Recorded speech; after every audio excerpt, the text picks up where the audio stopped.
नमस्कार साथियों, स्वागत है आप सभी का आपके अपने channel yes ITI technical classes में। तो आज की क्लास में हम पढ़ने वाले हैं एम्प्लॉयबिलिटी स्किल जो ITI second year all trade के लिए है। तो इस क्लास के अंतर्गत जितने भी हम आपको MCQs कराने वाले हैं, पिछले वर्ष जितने भी एग्ज़ाम हुए हैं ITI के उसमें आए हुए हैं, इस साल भी ये सभी क्वेश्चन आने वाले हैं। तो क्वेश्चन को बड़े गौर से देखिएगा। तो चलिए आज का पहला प्रश्न पढ़ना स्टार्ट करते हैं। और आज का पहला प्रश्न है, व्हाट इज स्ट्रेस यानी तनाव क्या है। विकल्प हैं आनंद की भूति, आश्चर्य की अनुभूति, आनंद की अनुभूति, निराश या निराशा या निराशा की अनुभूति। तो इसका सही उत्तर क्या होगा, जल्दी से कमेंट बॉक्स में कमेंट करके बताइए।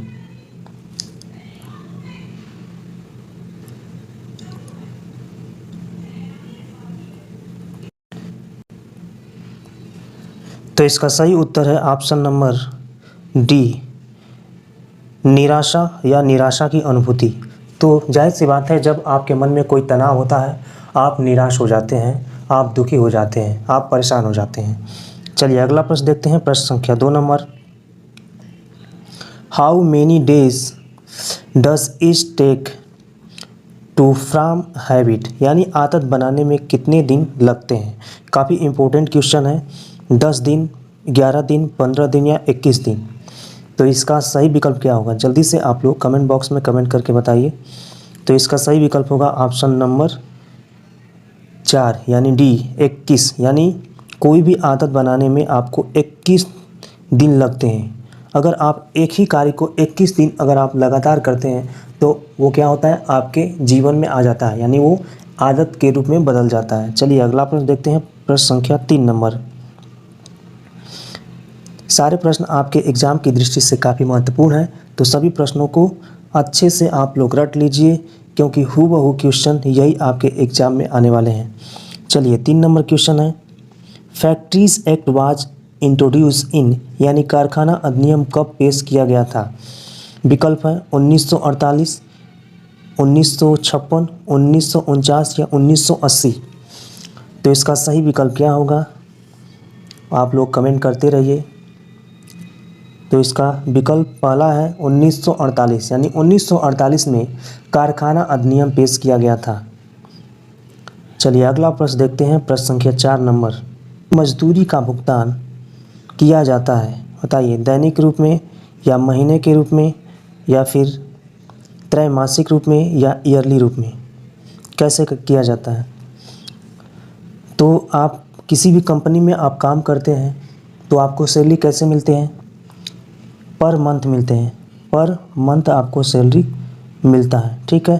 तो इसका सही विकल्प होगा ऑप्शन नंबर 2, मंथली यानी महीने में मजदूरी का भुगतान होता है।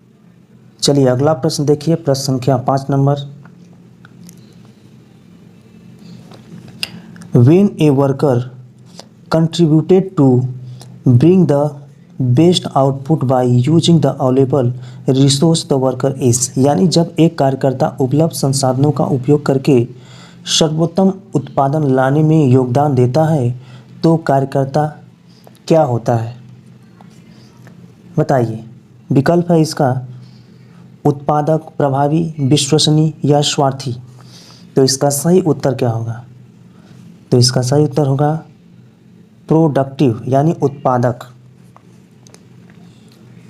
चलिए अगला प्रश्न देखते हैं। प्रश्न संख्या 6 नंबर, सारे प्रश्न आपके CBT एग्ज़ाम में आने वाले हैं, तो सभी प्रश्नों को रट्टा मार जाइए, जिससे कि आप 25 क्वेश्चन आराम से कर पाएँ। चलिए अगला प्रश्न देखते हैं।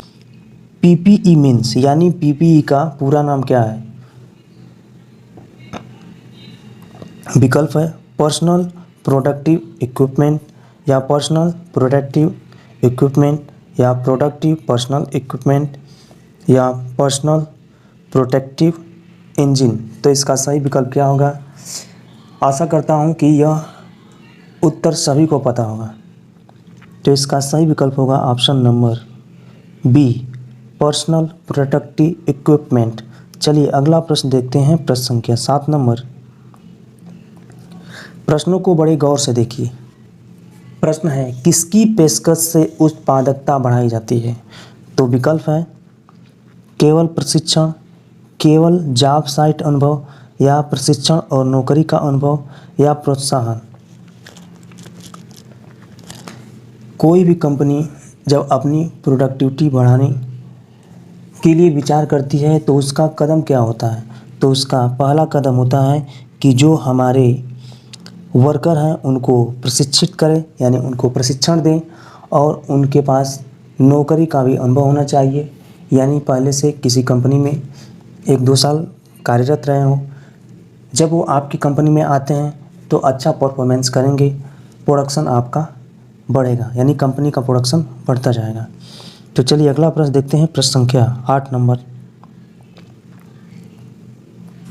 Dash protect hands from cuts, burns or harmful liquid. Dash हाथों को कटने, जलने या हानिकारक तरल पदार्थ से बचाएं।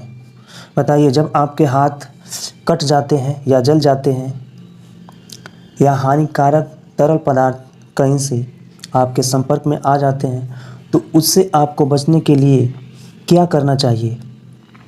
गॉगल्स यूज करना चाहिए, यानी चश्मा यूज करना चाहिए, या ग्लव्स यूज करना चाहिए, यानी दस्ताना, या ईयर प्लग, कान के प्लग, या हेलमेट। तो इसका सही उत्तर क्या होगा बताइए। तो देखिए, जब हाथ की बात आती है तो हाथ में जब आप किसी कंपनी में काम करते हैं तो क्या पहनते हैं? जाहिर सी बात है दस्ताने पहनते हैं। तो इसका सही उत्तर हो जाएगा ऑप्शन नंबर बी, ग्लव्स, यानी दस्ताना। चलिए अगला प्रश्न देखते हैं, प्रश्न संख्या 9 number. Which of this is not a entry level job after ITI for interior designer. इनमें से कौन इंटीरियर डिजाइनर के लिए ITI के बाद प्रवेश स्तर नौकरी नहीं है? विकल्प है स्पेशलिस्ट, या इंटर्न्स, या जूनियर इंटीरियर डिजाइनर, या डिजाइन असिस्टेंट। तो इसका सही उत्तर क्या होगा? जल्दी से आप लोग कमेंट बॉक्स में कमेंट करके बताइए। तो इसका सही उत्तर हो जाएगा स्पेशलिस्ट। अगला प्रश्न देखते हैं, प्रश्न संख्या 10 नंबर। ISO स्टैंडर्ड फॉर, यानी किसके लिए ISO स्टैंडर्ड है? तो विकल्प देख लेते हैं, international order standardization, international organize for standardization, या इंटरनेशनल ऑर्गेनाइजेशन फॉर स्टैंडर्डाइजेशन, या इंटरनेशनल ऑर्गेनाइजेशन फॉर स्टैंडर्डाइजेशन। तो इसका सही विकल्प क्या होगा? जल्दी से आप लोग उत्तर दीजिए। जितने भी प्रश्न आपको पढ़ाए जा रहे हैं आपके CBT एग्ज़ाम की दृष्टि से काफ़ी महत्वपूर्ण है। यदि आप चाहते हैं कि 25 में 25 प्रश्न आप हल करें, 50 अंक प्राप्त करें, तो जितने भी एम्प्लॉयबिलिटी स्किल के वीडियो हैं उनको अच्छे से पढ़ जाइए। तो चलिए इसका सही उत्तर क्या होगा? तो इसका सही उत्तर हो जाएगा ऑप्शन नंबर C, यानी तीसरा ऑप्शन इसका सही है, इंटरनेशनल ऑर्गेनाइजेशन फॉर स्टैंडर्डाइजेशन। तो आज की क्लास में हमने 10 प्रश्न पढ़ लिए हैं। अगली क्लास में हम 10 प्रश्न पढ़ने वाले हैं। ये क्लास आपको कैसी लग रही है कमेंट बॉक्स में कमेंट करके ज़रूर बताइए, और अपने दोस्त मित्रों में ज़्यादा से ज़्यादा शेयर करिए। वीडियो अच्छी लगती है तो इसे लाइक कर दीजिए। चैनल पे नए हैं तो चैनल को सब्सक्राइब कर दीजिए। बेल आइकन प्रेस करके ऑल पे क्लिक कर दीजिए। इसी तरह की वीडियो इस चैनल के माध्यम से प्रोवाइड कराई जाती है, और साथ ही ITI संबंधित सभी प्रकार की सरकारी भर्ती, अप्रेंटिस या कोई भी प्लेसमेंट होता है तो उसके बारे में नॉलेज दी जाती है, और एक ITI की बेहतर तैयारी कराई जाती है। तो चलिए मिलते हैं आपसे अगली क्लास में, तब तक के लिए जय हिंद, धन्यवाद।